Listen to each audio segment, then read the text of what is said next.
My husband had an affair and stole our daughter's college fund. I kicked him out and rebuilt my life. I, 32F, never thought I'd be in this situation, but here I am. My husband Andy, 34M, and I have been married for 5 years, and we have a 3-year-old daughter, Tiffany. Our story began 10 years ago when we met at a mutual friend's barbecue. I was fresh out of college, working my first job as a junior graphic designer, and Andy was 2 years into his career at a tech startup. We hit it off immediately, bonding over our shared love of 90s sitcoms and spicy food. Our relationship progressed quickly. Within a year, we were living together, and 2 years later, Andy proposed during a weekend getaway to the beach. It was perfect. He even remembered to bring my favorite strawberry champagne. We got married in a small ceremony surrounded by our closest friends and family. My dad, who had been battling cancer, was able to walk me down the aisle. He passed away just 6 months later, making those wedding memories even more precious. Andy was my rock during that difficult time. He held me when I cried, made me laugh when I needed it, and never complained when I wanted to spend hours looking at old family photos. His support made me love him even more, and I thought we could get through anything together. 2 years into our marriage, we decided to start trying for a baby. It took longer than we expected, and we went through some tough times with fertility treatments. But finally, we got the news we'd been hoping for. 9 months later, our beautiful Tiffany was born. She had Andy's blue eyes and my curly hair, and we were both smitten from the moment we saw her. Everything was great until Andy's company transferred him to a new city last year. The startup he'd been with had been acquired by a larger tech firm, and they wanted Andy to head up a new division in their headquarters. It was a huge opportunity for him, more money, more responsibility, a chance to really make his mark in the industry. We decided to move together for his career, even though it meant leaving behind our families and friends. It was a hard decision. My mom was getting older, and I hated the thought of moving Tiffany away from her grandmother.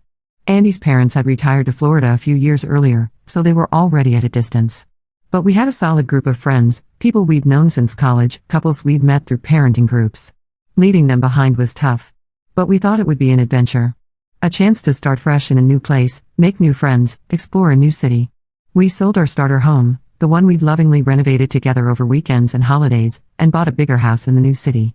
It had a yard for Tiffany to play in and an extra bedroom we talked about turning into a nursery for a future sibling for her. At first, things were okay. Andy was busy with his new job, working long hours to prove himself in his new role. I was taking care of Tiffany full-time, trying to get us settled in the new house and city. I joined a few mom groups, hoping to make some new friends, but it was slow going. I missed the easy camaraderie I'd had with my old friends, the inside jokes and shared history. But about 6 months ago, Andy started acting strange. He was working late more often, always on his phone, and seemed distant. When he was home, he was distracted, often staring at his phone or laptop instead of engaging with Tiffany and me. Date nights, which we'd always prioritized even after Tiffany was born, became less frequent and then stopped altogether. I tried to talk to him about it, but he just brushed it off as work stress. He said the new position was more demanding than he'd expected, that he was under a lot of pressure to deliver results. I wanted to be supportive, remembering how he'd been there for me when my dad died, so I tried to be patient. Then, 2 months ago, I found out why he'd really been so distant. Andy had been having an affair with his coworker, Sammy, 29F. I discovered it in the most cliché way possible. A text message popped up on his phone while he was in the shower. "Can't wait to see you later, babe. Last night was amazing." I was devastated. When I confronted him, he broke down and confessed everything. He said it started as just friendship. Sammy was new to the company too, and they bonded over being the new kids in the office. They started having lunch together, then drinks after work.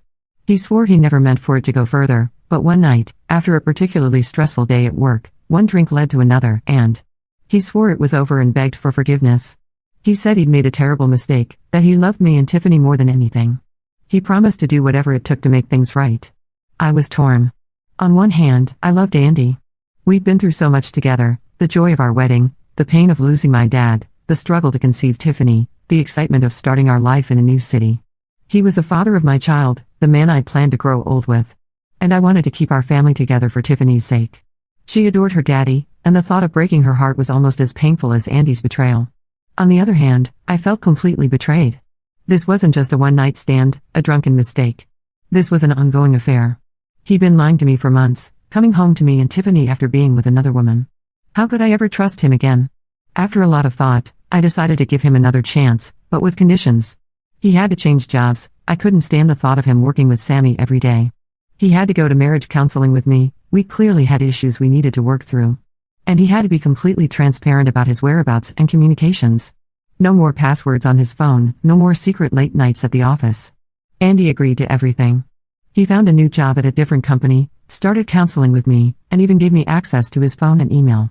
For a while, things seemed to be improving. We were talking more, spending time together as a family, and slowly rebuilding trust. The counseling was helping us communicate better, and I started to hope that maybe we could get through this. But last week, everything fell apart again. I was using Andy's laptop to check our joint bank account when I noticed some strange transactions. There were several large withdrawals and transfers to an account I didn't recognize. At first, I thought it might be a mistake, or maybe even fraud. But when I dug deeper, I found emails between Andy and Sammy discussing their plans to move in together. It turns out, Andy never ended the affair. He had been lying to me this whole time, pretending to work on our marriage while secretly planning to leave me for Sammy. He had been siphoning money from our joint account to set up a new life with her. All those late nights at his new job? He was with Sammy? The marriage counseling? Just a show to keep me from suspecting anything. I confronted Andy as soon as he got home. He didn't even try to deny it this time. He just said he was sorry, but he loved Sammy and wanted to be with her. He said he had been trying to find the right time to tell me, but couldn't bring himself to do it. He claimed he still cared about me and Tiffany, that he never meant to hurt us, but he couldn't deny his feelings for Sammy any longer. I'm devastated and angry. Not just because of the affair, but because of all the lies and manipulation. He let me believe we were fixing things, all while planning his exit. I feel like such a fool for trusting him again. All those hours in counseling, all the tears I shed, all the effort I put into rebuilding our relationship, it was all for nothing. Now, I'm left to pick up the pieces. I've kicked Andy out and I'm planning to file for divorce. But I'm scared about the future. I'm in a city where I have no real support system, with a young child to care for, and now I find out our finances are a mess because of Andy's deception. The money he took was meant to be Tiffany's college fund. We've been saving since before she was born, wanting to give her the best start in life. And now a big chunk of it is gone. I don't know how to tell Tiffany that her daddy isn't coming home. She's only 3, but she's smart and perceptive. She already knows something is wrong. She keeps asking where daddy is, why he isn't coming to tuck her in at night. How do I explain to her that the father she adores has chosen another woman over us? I don't know how I'm going to manage as a single mom in a place where I have no friends or family. My mom is too old to travel easily, and all our old friends are back in our hometown. I gave up my career to move here for Andy's job, and now I'm left with a gap in my resume and an industry that's moved on without me. I'm angry at Andy for putting us in this situation, but I'm also angry at myself for not seeing through his lies. Were there signs I missed? Should I have known better than to trust him again after the first betrayal? I keep replaying every conversation, every interaction in my head, wondering if I could have done something differently. I guess I'm looking for advice on how to move forward. How do I explain this to Tiffany? How do I start rebuilding my life? Has anyone been through something similar? Any words of wisdom would be appreciated. I feel so alone and overwhelmed right now, and I could really use some support. Update 1, it's been a month since my last post, and a lot has happened. First, I want to thank everyone for their kind words and advice. Your support really helped me during those first difficult days when I felt like my world was falling apart. After kicking Andy out, I immediately contacted a lawyer. A friend from one of the mom groups I joined recommended her, saying she'd helped her through her own divorce a few years ago. The lawyer advised me to freeze our joint accounts to prevent Andy from taking more money. I'm glad I did because Andy tried to make another large withdrawal the next day. Apparently, he and Sammy had put a deposit down on an apartment together and was trying to get money for furniture. I also started gathering evidence of Andy's affair and financial deception. The lawyer said this would be crucial for the divorce proceedings and custody arrangements. It was painful going through all the emails and bank statements, seeing in black and white how long Andy had been lying to me. But it also made me even more certain that I was making the right decision. There were messages going back months, long before I first confronted him about the affair. He and Sammy had been planning their future together while he was sitting across from me in marriage counseling, promising to work on our relationship. Telling Tiffany was the hardest part. How do you explain to a 3-year-old that her daddy doesn't live with us anymore? Following the advice of a child psychologist, I explained that Daddy made some bad choices and wouldn't be living with us anymore, but that both of us still love her very much. She's been having a hard time understanding, and it breaks my heart to see her ask for Andy every day. She's been having nightmares and has started wetting the bed again, things she hadn't done in over a year. The psychologist says this is normal, that she's processing her emotions the only way she knows how, but it's still hard to watch my little girl struggle like this. As for Andy, he's been trying to backpedal. When he realized I was serious about the divorce, he suddenly changed his tune. He claims he made a mistake, that he got caught up in the excitement of a new relationship but now realizes what he'd be losing. He says he wants to work things out, that he'll do anything to keep our family together. But I'm not falling for it this time. I told him all communication needs to go through our lawyers unless it's about Tiffany. Sammy, Andy's affair partner, actually reached out to me. She claims she had no idea Andy was still with me and thought we were already separated. According to her, Andy told her our marriage had been over for months and we were just trying to figure out the logistics of separating. She apologized profusely, saying she never meant to be the other woman. I'm not sure if I believe her, but it doesn't really matter at this point. The damage is done, regardless of what she did or didn't know. On a more positive note, I've started looking for a job.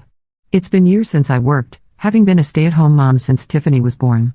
Before that, I was a graphic designer, but the industry has changed so much in the last few years that I feel completely out of touch. I've been taking some online courses to brush up on my skills and learn the new software that's become standard since I left the workforce. It's been challenging, especially trying to find time to study while taking care of Tiffany, but it feels good to be doing something proactive.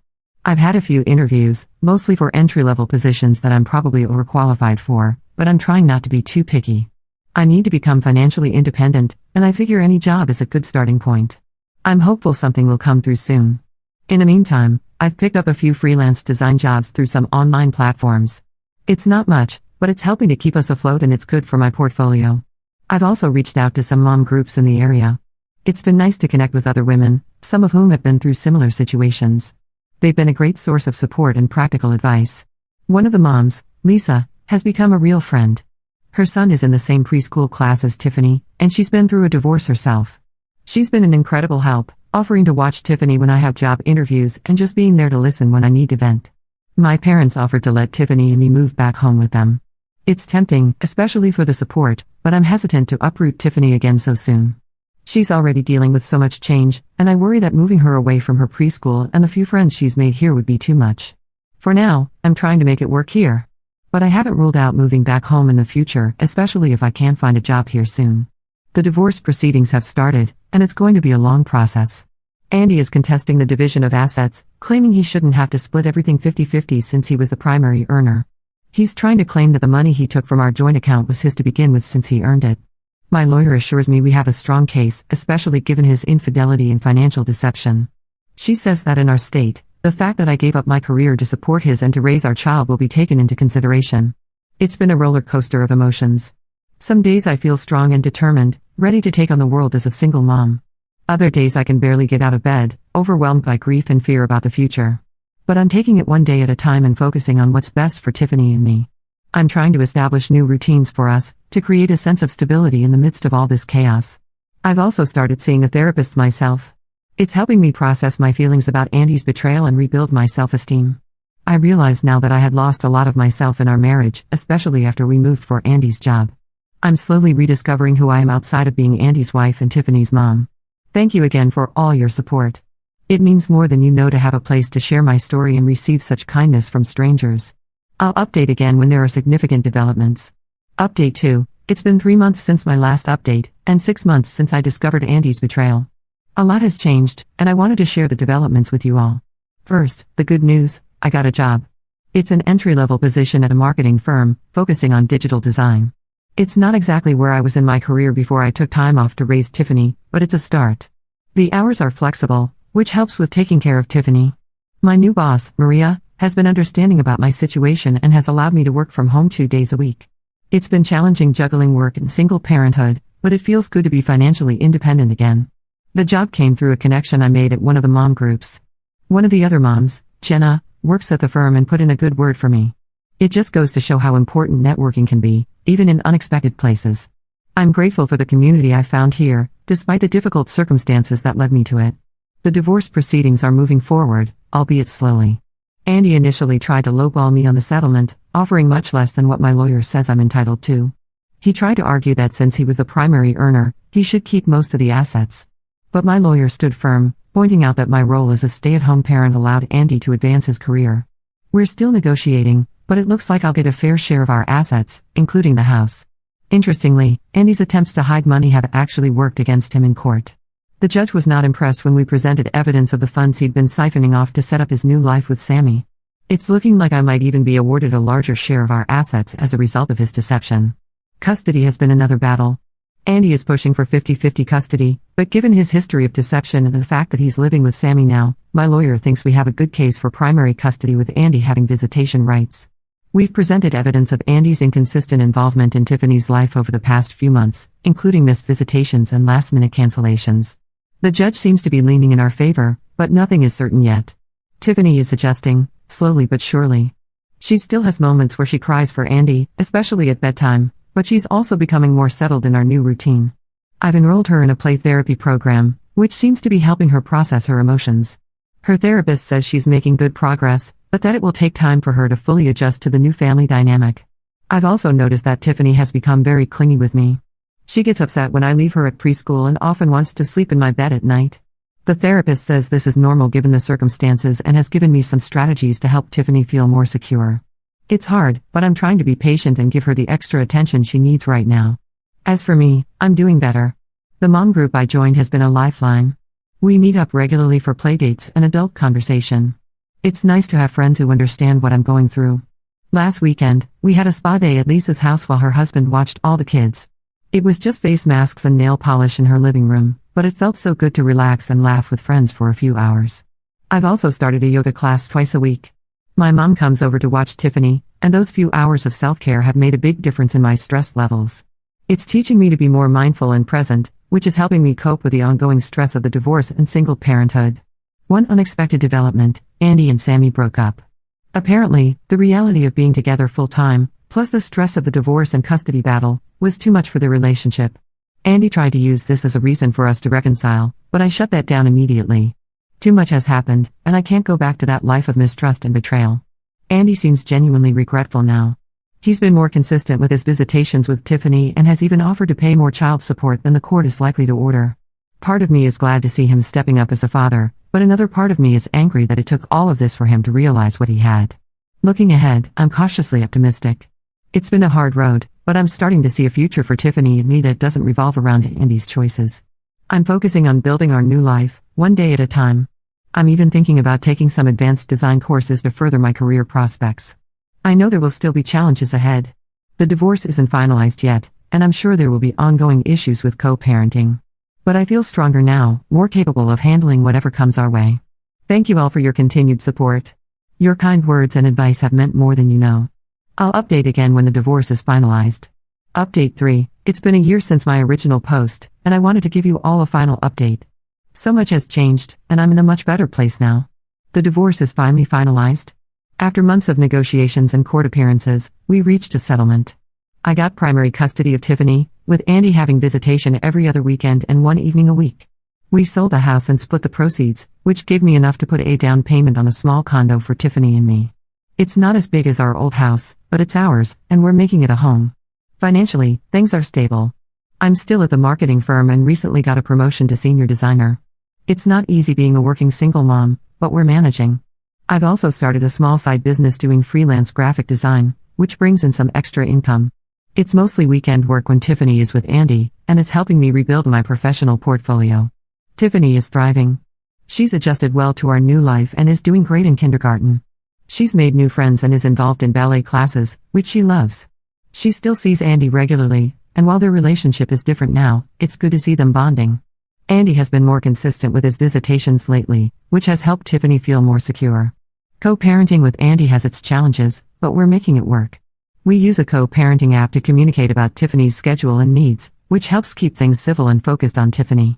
There are still moments of tension, especially around holidays and special events, but we're both committed to putting Tiffany first. As for me, I've grown so much through this experience. Therapy has been incredibly helpful, and I've learned a lot about setting boundaries and valuing myself. I've rediscovered old hobbies and interests that I had put aside during my marriage.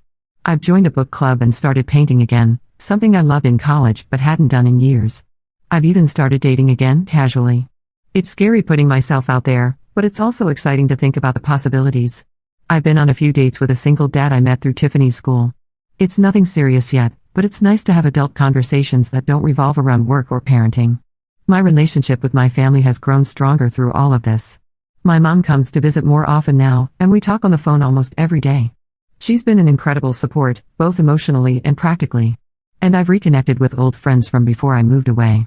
Modern technology makes it easier to stay in touch, and I'm grateful for these renewed connections. Andy and I have reached a place of civil co-parenting. It's not always easy, and there are still moments of resentment and hurt, but we're both committed to putting Tiffany first. Andy has apologized multiple times for his actions, and while I'll never forget what happened, I'm learning to forgive for my own peace of mind. Looking back, I can't believe how much has changed in a year. There were moments when I thought I wouldn't make it through, but here I am, stronger and happier than I ever thought possible. I've learned that I'm more resilient than I ever knew, and that it's okay to ask for help when you need it. To anyone going through something similar, know that it does get better. It's not easy, and there will be tough days, but you're stronger than you think. Surround yourself with support, focus on self-care, and take it one day at a time. Thank you all for being part of this journey with me. Your support and advice have been invaluable. While this chapter of my life is closing, I'm excited to see what the future holds for Tiffany and me. Comments, User 1, wow, what a journey. You've shown incredible strength and resilience. Your daughter is lucky to have such a strong role model. Wishing you all the best for the future. User 2, I've been following your story from the beginning, and I'm so impressed by how you've handled everything. You should be really proud of yourself. Here's to new beginnings. User 3, as someone who went through a similar situation, I can say it does get better. You've done an amazing job navigating this difficult time. Keep focusing on yourself and your daughter, and everything else will fall into place. User 4, your ex-husband's actions were terrible, but you've turned this negative situation into an opportunity for growth. It's inspiring to see how you've rebuilt your life. Congratulations on your promotion and new home. User 5, the way you've prioritized your daughter's well-being throughout this ordeal is commendable. It's great to hear that she's doing well. You're setting a wonderful example for her of strength and resilience.